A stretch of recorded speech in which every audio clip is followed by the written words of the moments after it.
Water, the liquid that oceans are made of. And it fills endless depths. Only few will venture out into the endless open ocean of this vast underwater world.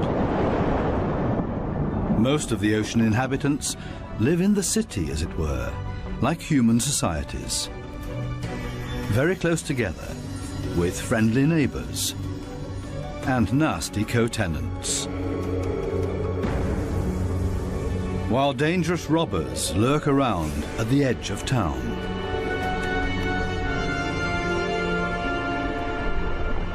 To assert yourself here, you have to be equipped with all kinds of tricks and clever strategies, or lie and cheat. Coral reefs are the largest structures in the world. They're giant submerged metropolises.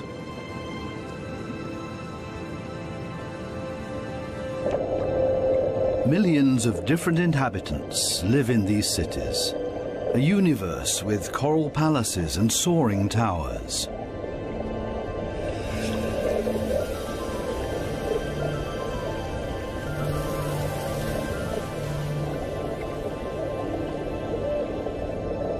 Every neighborhood has a chief. The entire street belongs to this guy. No trespassing, okay? A typical large city with all the noise and ruckus.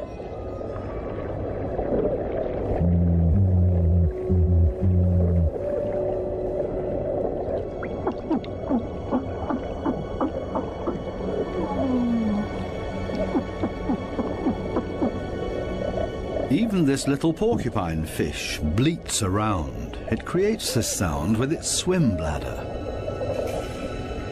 Two small harlequin shrimps are nibbling on this blue sea star.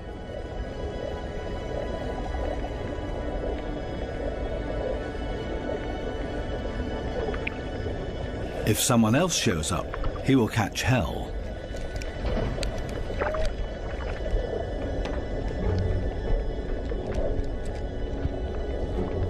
Another harlequin shrimp busy pulling a bite out of a sea star.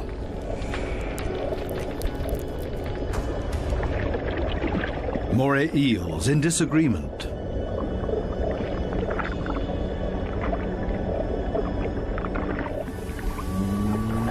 A scorpion fish shuffles across the ocean floor.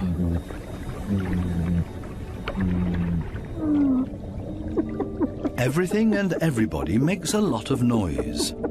A boxer crab threatens everybody that comes by, holding two poisonous anemones in its claws.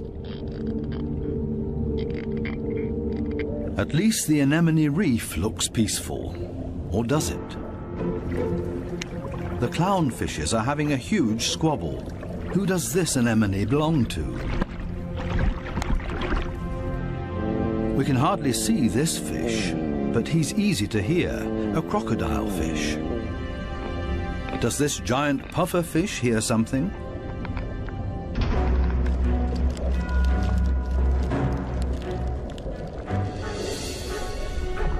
It's a ray that's getting away. A dispute amongst the members of the cichlid family. Who is stronger, and especially who is louder?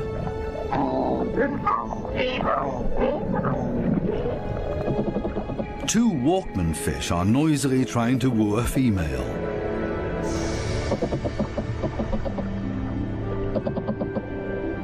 Big city noise everywhere, especially when a large structure is being torn down. Everybody lives in their own way in this noisy metropolis. Some hover above it all, but others are more down to earth and literally live in the coral sand.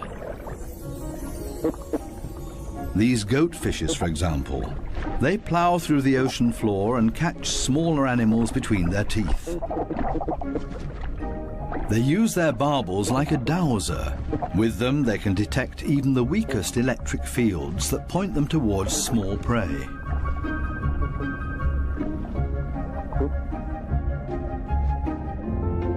These gobies also dredge through the sand and feed on what they find in there.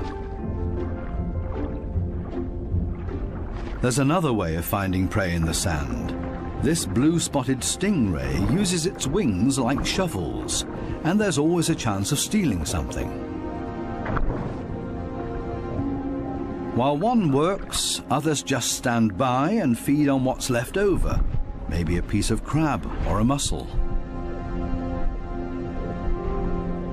You have to be very familiar with this area to find the best morsels.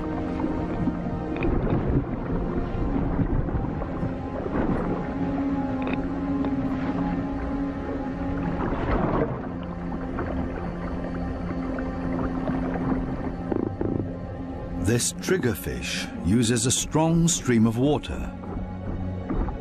The fish blows away the sand to unearth whatever is hidden inside it. Others are quick to steal whatever they can.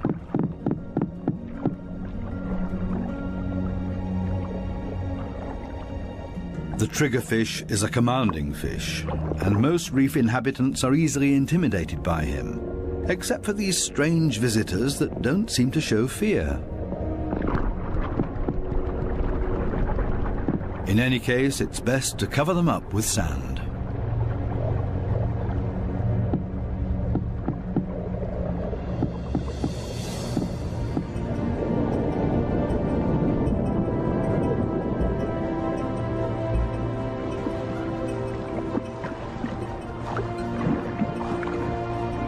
It's not easy for a small fish in a big city.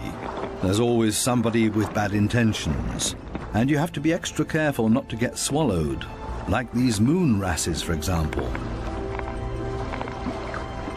So it's always safer for the smallest among the reef inhabitants to show up in schools. It's difficult to keep an eye out for only one little fish, and as a result the predator often grabs blindly at nothing and comes up empty. To show up in a big mob is always safest.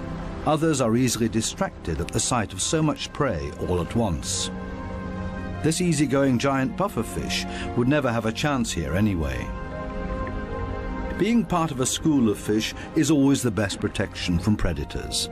The slow ones are being ignored. No danger here.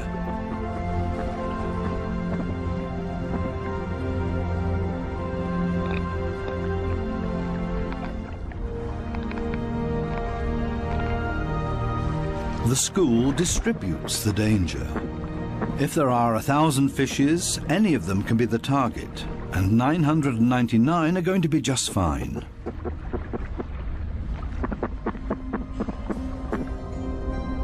But what about loners, or those that live as a couple?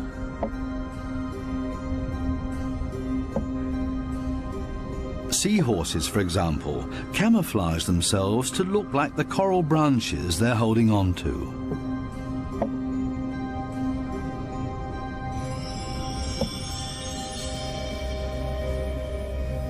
Even more difficult to see, where is the animal here?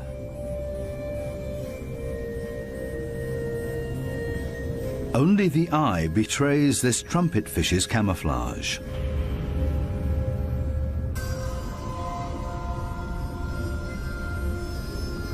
They do everything to not look like themselves, ornate ghost pipe fishes. They're inseparable, a couple. The female is already carrying eggs in her extended belly. Before long, the male will fertilize her eggs. They are still regular fishes, despite their unique costume. This one looks like torn-off seagrass. The spiny wasp fish rocks back and forth in the current.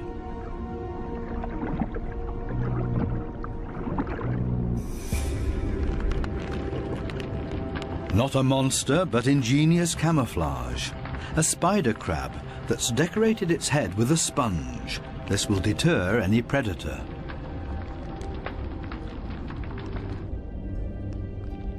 Another great camouflage, a barrel decorated with rocks. Only the movement of the gills betrays this stonefish.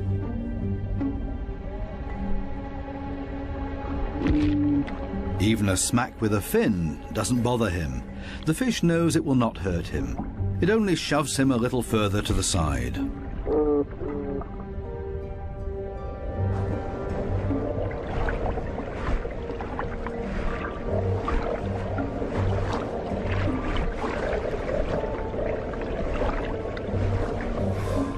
Similarly tough are its cousins, the scorpion fishes.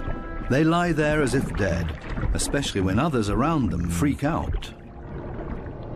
And even when moray eels fight with lionfishes for food.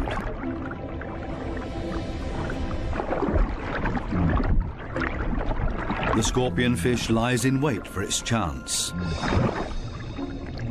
and then immediately becomes completely motionless again.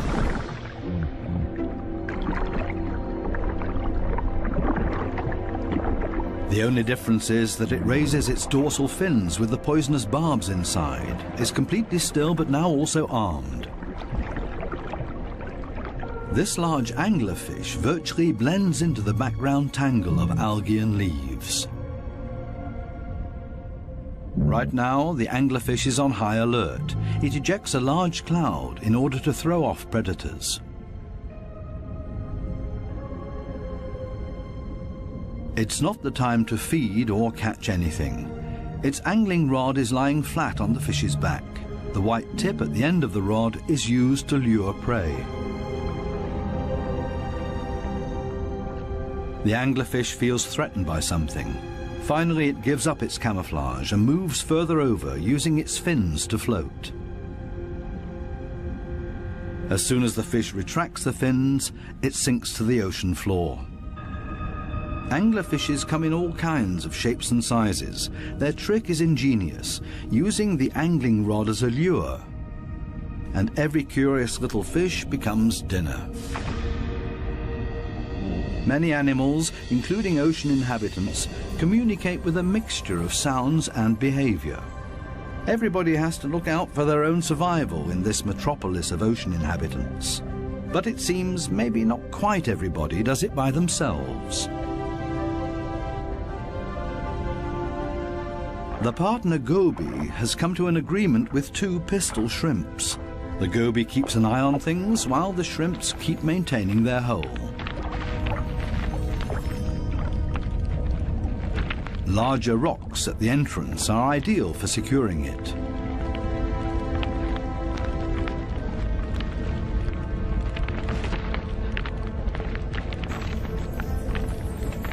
They're an experienced team. The shrimps keep in constant contact with the goby and even massage the fish's belly. The goby will get nervous without these gestures from the shrimps. The pistol shrimps need a cool and collected bouncer at their entrance.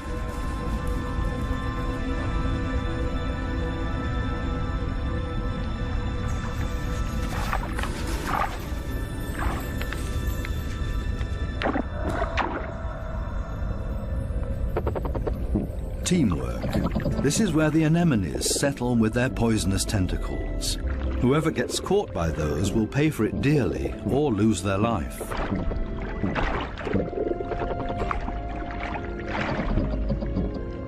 No wonder that there is virtually no one who likes to settle here. The little clownfishes are the only ones that know how to deal with these tentacles. They cover themselves with the slime of the anemone's tentacles and are protected from the poison. The clowns are safe in here and in return will protect their anemone as well as they can. This seems like a sensible deal. But on occasion, the anemone will pull the tentacles inside its column-shaped body, which means the clownfish's home is gone. When this happens, they panic and look for another anemone that they can hide in for the time being. Unfortunately, this one is already occupied, and the next one as well, and this means having to fight its current owner. There's much to lose for the clowns. Without the anemone, they can't procreate. The clownfishes attach their eggs to the bottom of the column-shaped foot of their anemone, hidden behind the poisonous tentacles.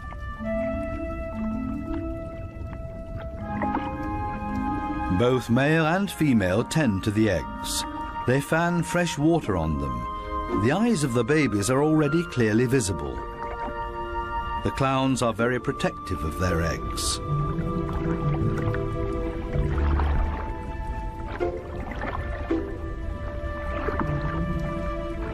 It takes the two of them to protect their offspring, and only in conjunction with the anemone.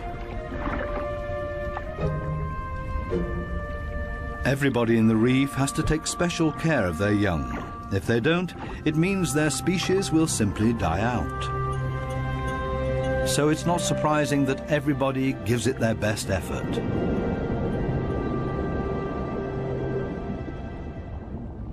This triggerfish has hidden its offspring in a small hollow in the sandy ocean floor, and this means having to constantly protect this open egg site. On occasion, they blow and fan the eggs, but mostly they keep an eye out for predators. This means grave danger. One of the sea urchins is wandering straight towards the nest. The eggs have to be protected at all cost, but how? The triggerfish seems to consider the alternatives.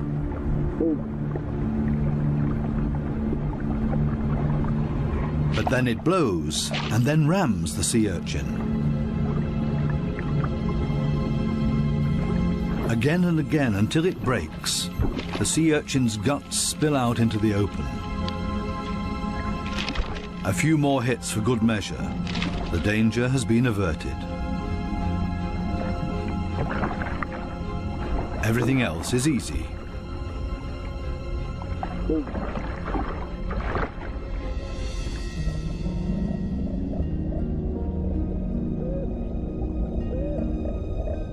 Two little damsel fishes cling to a coral branch, a pretty and obviously inseparable pair.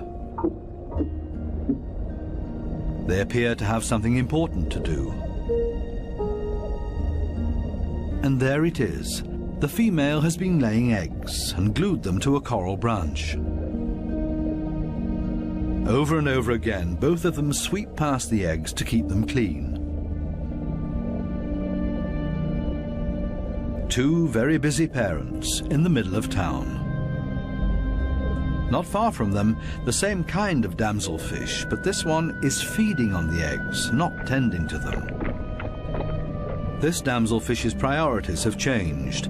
Its partner is gone, and it's impossible to bring the eggs through by itself, so it feeds on its own eggs to at least recycle the nutrients.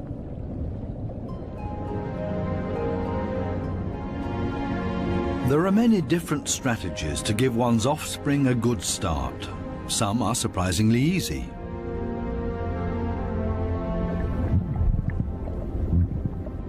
The mass mating of the black sea breams. The males are so generous with their sperm that often a cloud of it will engulf the entire wedding party.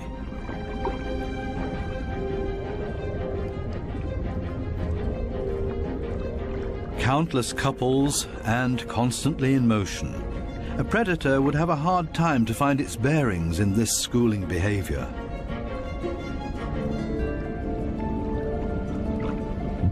The fish's instincts cause them to mass mate in order to ensure the survival of their species.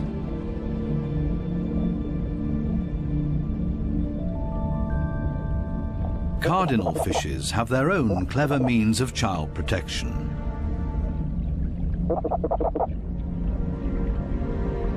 It's not time yet.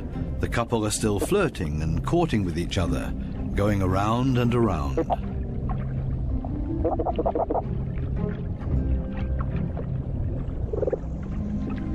We'll leave them to it and take a detour to a couple not quite as gentle with each other.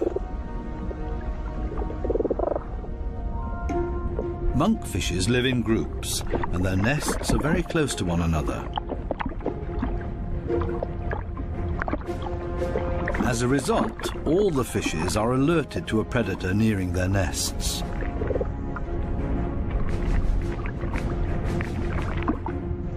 Hermit crabs love to feast on the eggs of the monkfishes, so the protective parents are all getting nervous.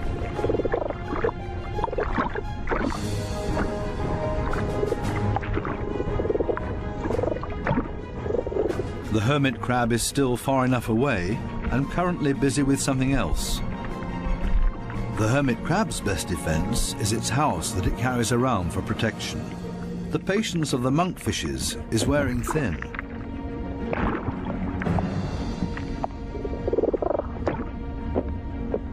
Now everyone attacks in order to bowl the crab away from their nests.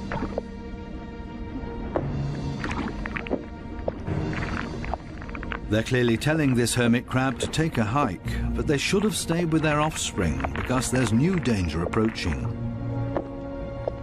A gaggle of rainbow wrasses takes advantage of this unique opportunity and ravages the monkfish nests.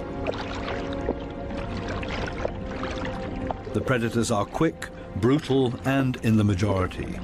Most of the monkfish eggs will be devoured. An attack of this kind would never happen to the cardinal fishes because they are mouth brooders and don't have to watch over a nest that's out in the open. The males carry the eggs in their mouths, up to 20,000 of them.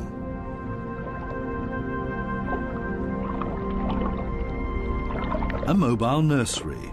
They're safe here in their father's mouth, unless, of course, he gets eaten.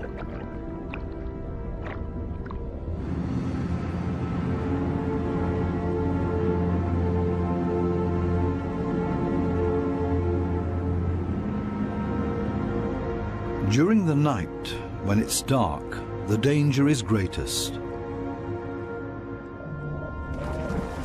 These underwater cities have a very active nightlife with special attractions.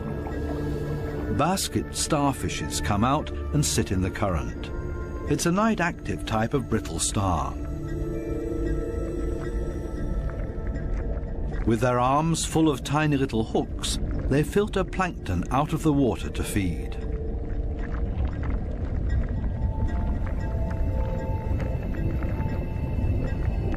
A very elegant feather star. It's on the move to find a better spot to filter plankton.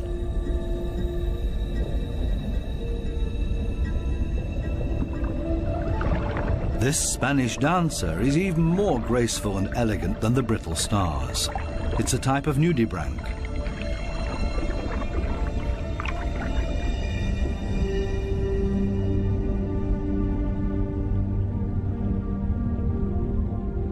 The giant pufferfish is relaxed and spends the night dozing off on the sandy bottom. Others prefer the safety of their quiet bedroom, a surgeonfish. Everybody settles in for the night as comfortably as possible. The parrotfish tucks itself away in its mucus cocoon for protection against predators. Everybody's sleeping arrangements are different.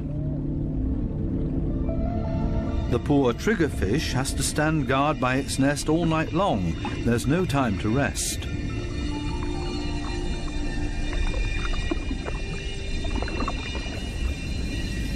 Some of the predators are quite soft-footed. A cone snail has spotted a small fish.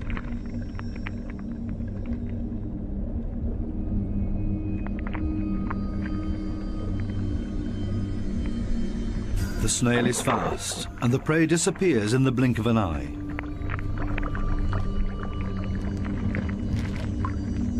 The night is still young, and still full of danger and terror. These lionfishes pose danger to the cardinal fishes.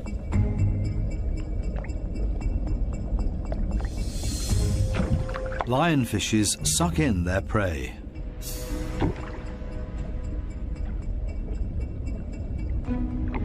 Even if they choke on it.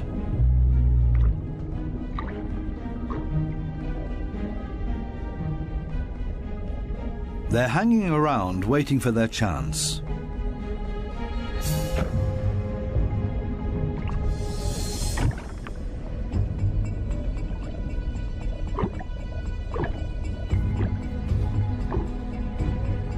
This poor cardinal is sideways in the lionfish's mouth, eggs and all.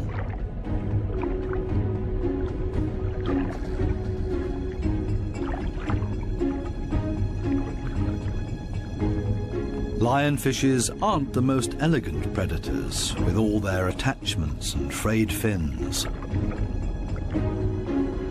But this is all part of their camouflage. They're harder to see and blend into the background. Outside the reef, the lionfishes hunt as a school. They drive their prey towards one another with their fanned-out fins.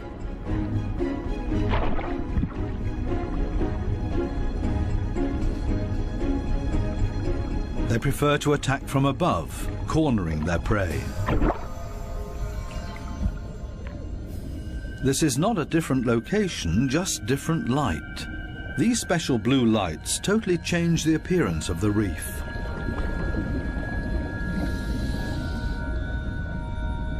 Now we can see that the coral polyps are bright red, and they clearly stand out from their environment.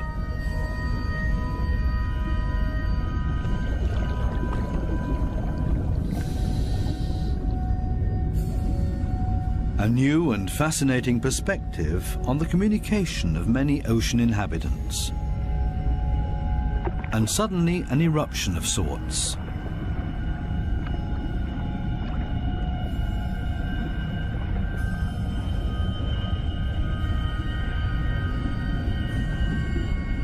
It looks like smoke, but in reality it's a type of reproduction. A carpet anemone is ejecting its sperm.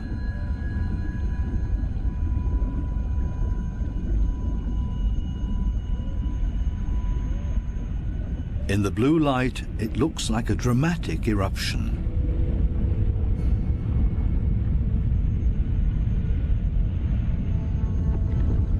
A hermit crab as a magic lantern.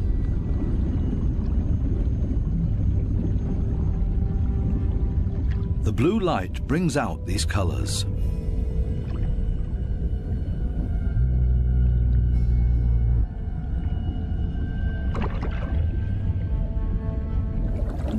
An entire group of lionfishes on a food foray.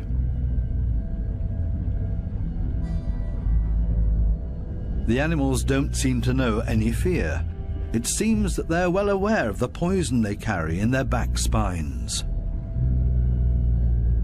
They even use the light of our dive torches to their advantage. There's no nightly rest to be had here.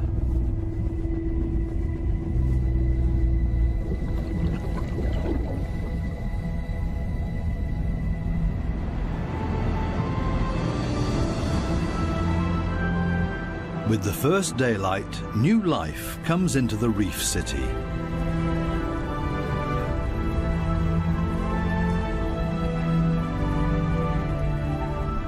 They all seem to start going again, ponderously with armored fins.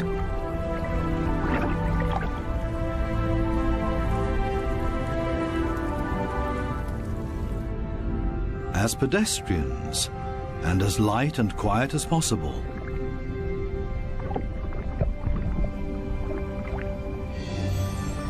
Mother and daughter, elegant and synchronous. Some have to hustle along on 10 legs. This spider crab runs straight into a brittle star gathering.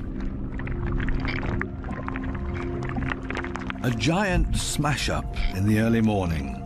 Wildly flopping around, everybody tries to get away.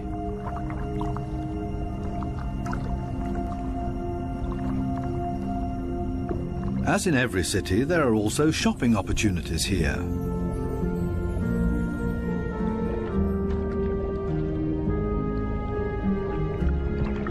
This moray eel knows her shops well. She rushes to her favorite store every morning. The same with this blue-spotted ray. But they haven't opened yet. It leans on one fin as if to say, it's waiting.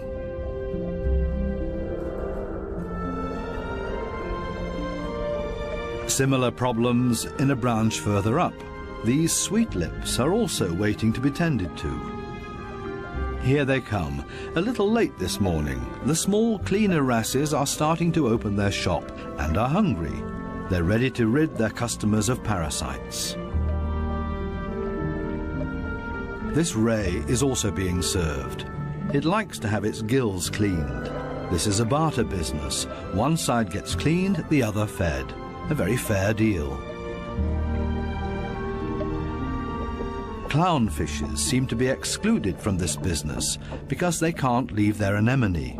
In their case, the cleaner fishes make house calls.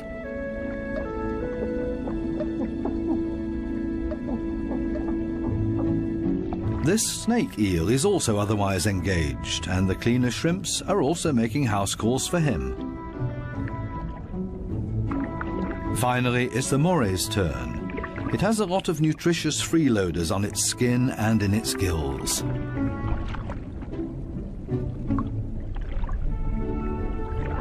All of a sudden, the cleaners leave.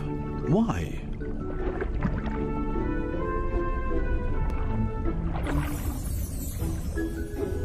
This Titan triggerfish is no better off. The treatment has stopped before he was finished. The cleaner fishes have new customers, clients that have never come to see them before, and they're now being preferred over old customers. The point is that these new clients will like the service here so much that they will come back again. The regular customers have to be patient and wait until the new clients are finished. Cleaner fishes operate solely according to economic rules. This guy has also come for the first time and quite enjoys their service.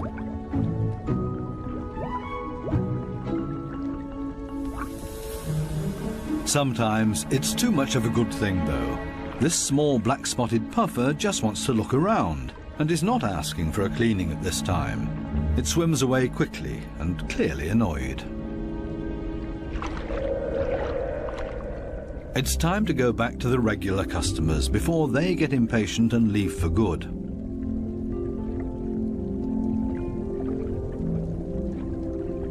Digging deep where the gills are dirtiest.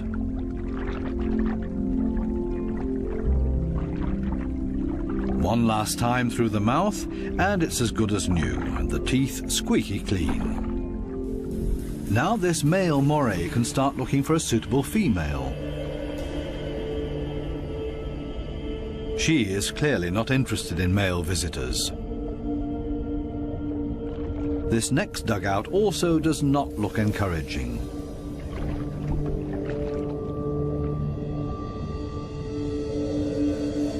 These two have already found each other. A strange pair with a triggerfish as roommate. They seem to get along just fine. It's difficult to cut in as a stranger.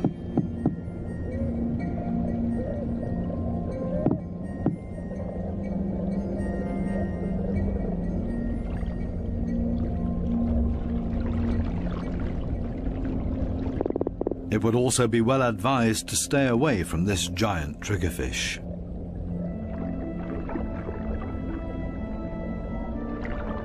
This, on the other hand, might be a different situation. It's important to be patient.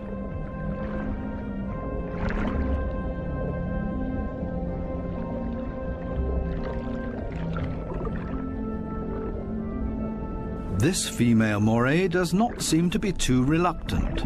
She's showing her teeth, which is not a sign of aggression, quite the opposite. She finally agrees to a date.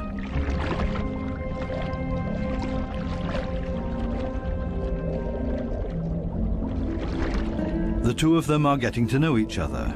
Moray eels are very gentle with their mates.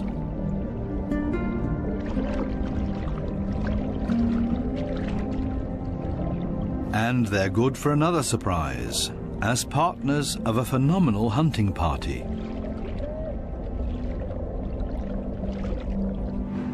These types of hunting parties have to find each other first in this big city.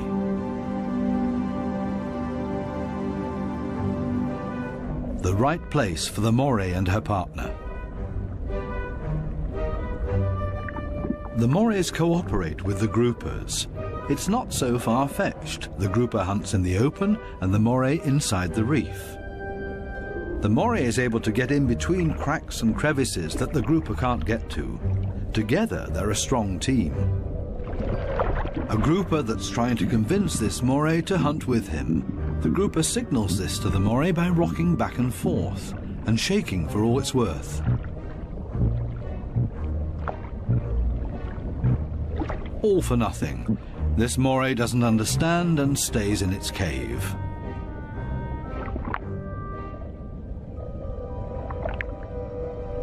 Next try. Maybe the moray will react this time and swim with him. Again, no luck.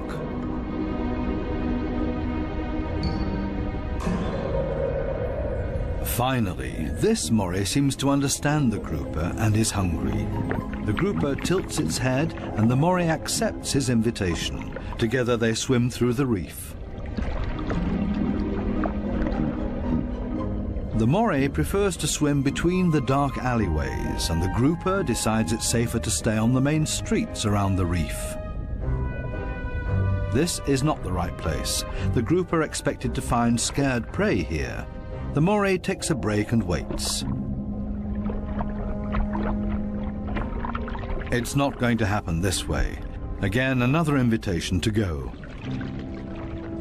They continue through the reef to another coral head. Also nothing for them here either.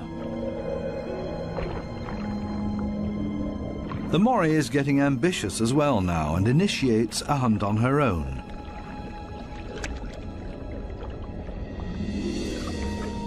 She might be better at finding hunting spots. They're successful in this next coral head, and then everything happens very quickly. The fishes are panicked, and both hunters are able to profit from that.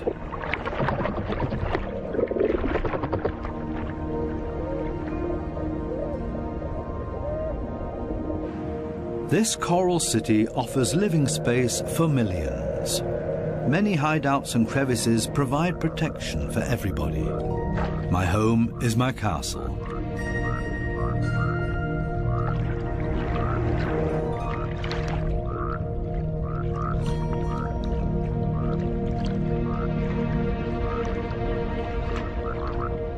While some escape between sharp corals, others curl up in a ball.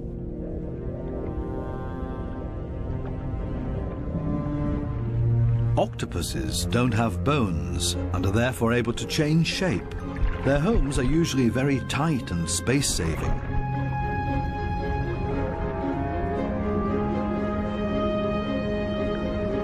They like to live a bit further apart from their neighbors because they're not necessarily always friends with one another.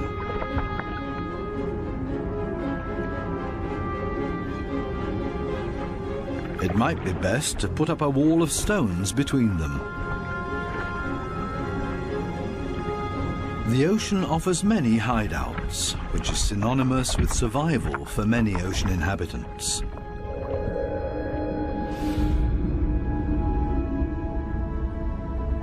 There can also be hideouts that nature never intended to be there,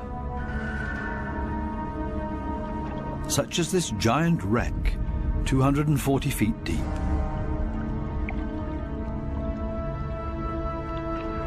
A research submarine on its way into the deep comes across a sunken freighter. It's an artificial world with countless nooks and crevices to offer protection and a home for many ocean inhabitants.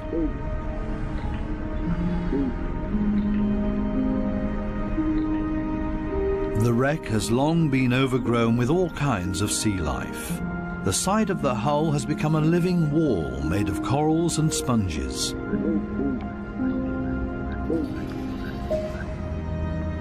Sunfishes, with their odd form of movement, patrol this area. They're looking for jellyfish.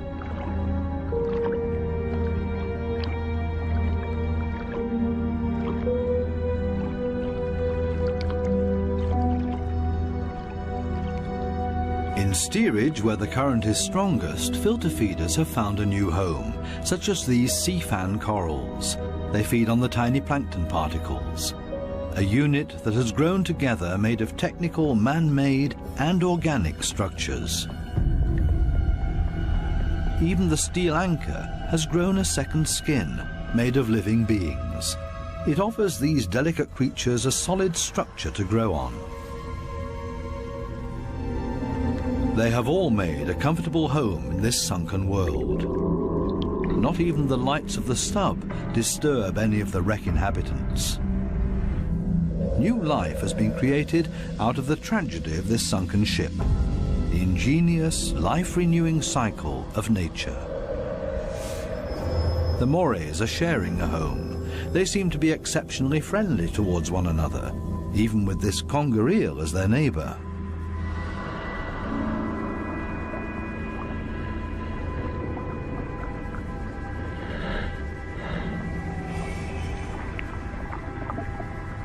Even the octopus remains unharmed by the Morays.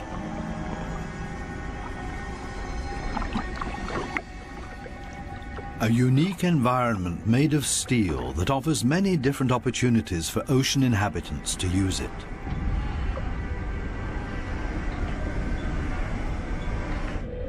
Even this fishing net offers a conger eel a place to hide. The original destination of the sub is located a bit deeper, a picturesque underwater city full of ancient amphora architecture. An antique merchant vessel sank here. Only the clay containers, once filled with Greek wine, are still visible. Now they offer homes and protection to many ocean inhabitants. Similar to the reef, hiding places are essential for staying alive down here. The amphorae have a very special shape. They taper towards the bottom, so they could be stored sitting upright in a layer of sand in the hull of the ship. The amphorae and their precious contents were safe during transport. Spiny lobsters welcome these types of caves. Conger eels also feel safe in this mess of amphorae and shards of clay, as if it was made for them and their slender, long bodies.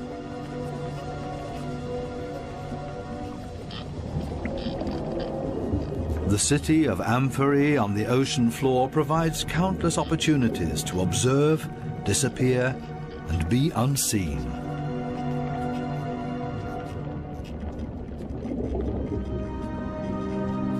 Maybe that's why this city seems to be very calm and orderly, even when the conger eel swims above everybody's abode.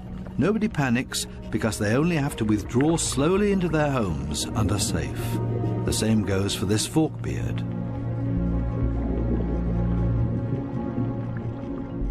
The conger eel's only chance to make prey down here is to hide himself and ambush somebody. The sunfishes also don't have much luck feeding here, for the same reasons as the conger eel. On the other side of the globe, the Spencer Gulf in southern Australia.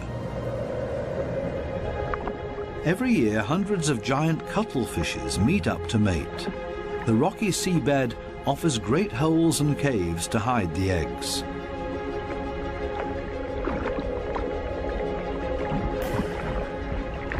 The females are smaller than the males and seem to be a bit shy, keeping their arms tucked tightly together.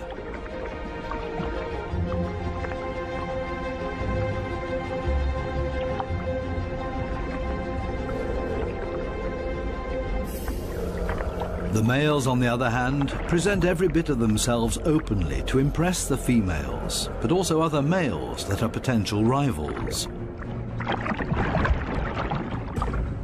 When the going gets tough, it's always a good idea to hide behind the safety of a cloud of ink.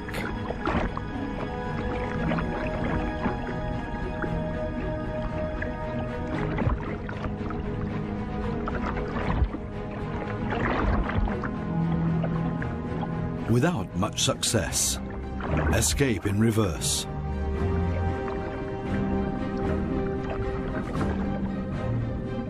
Only the strongest of them have a chance with the females. He's a winner and courts his female by changing his color to interesting stripes. She has agreed to mate with him, and they hug tightly. He deposits his sperm package into her mantle opening. Immediately afterwards, she withdraws into one of the caves on the ocean floor in order to avoid courtship from other males, a clear signal. The male is protecting his female from other rivals.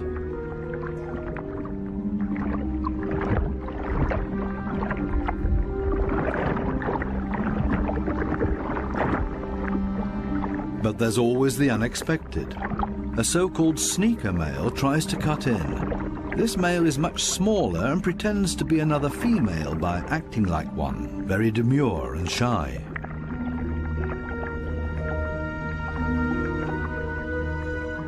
All seems to be fine in the den. He's busy chasing away other rivals from this new supposed female. Especially now that there are two females under his protection.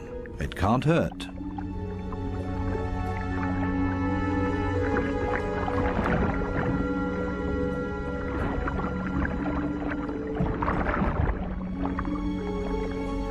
The two supposed females on the bottom below him are getting closer to each other, the sneaker male and the female. They mate in secret, under the protection of the strong male. As soon as the sneaker male is found out, it gets dangerous for him, but he has achieved what he came for and mated with this female. The beatings are nothing compared to the glory of his success. Intelligent strategies and tricks are essential for survival underwater and part of everyday life. A final dive into the magical world of sharks. This spot on a sandbank close to the Bahama Islands has great attraction for these lemon sharks. They come here by the hundreds, and nobody exactly knows why.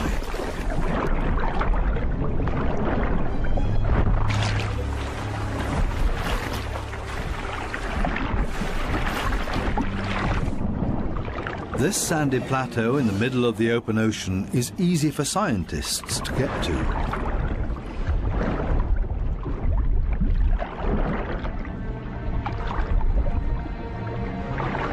This experiment will show how sharks react to their own reflection. The metal mirror stands upright on the seabed. The animals that swim towards it will see their own reflection coming closer. How will these lemon sharks react? Now the researchers have to have strong nerves. Things stay surprisingly calm. The foreign object is almost ignored, as if it had been there forever. The sharks either swim past it or underneath it.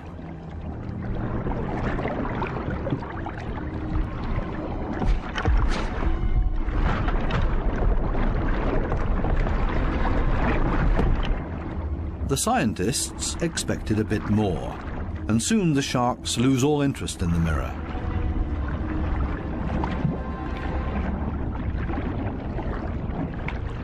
Some sharks even calmly drop to the seabed to rest.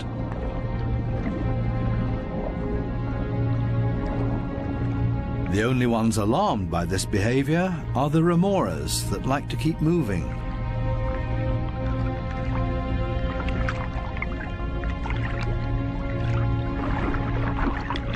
They let go of their shark and see if they can't hitch a ride with a more active individual.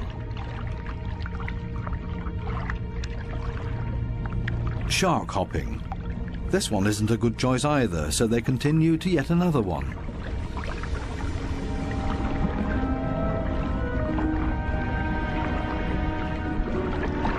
All of a sudden something happens to the mirror, and the peaceful afternoon on the sandbank changes quickly into the complete opposite. The rope that the mirror is attached to loosens and the mirror falls over.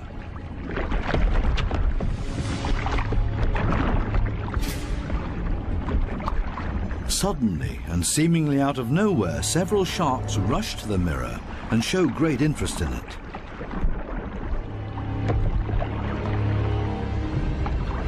They smell and touch it, and they get more and more excited.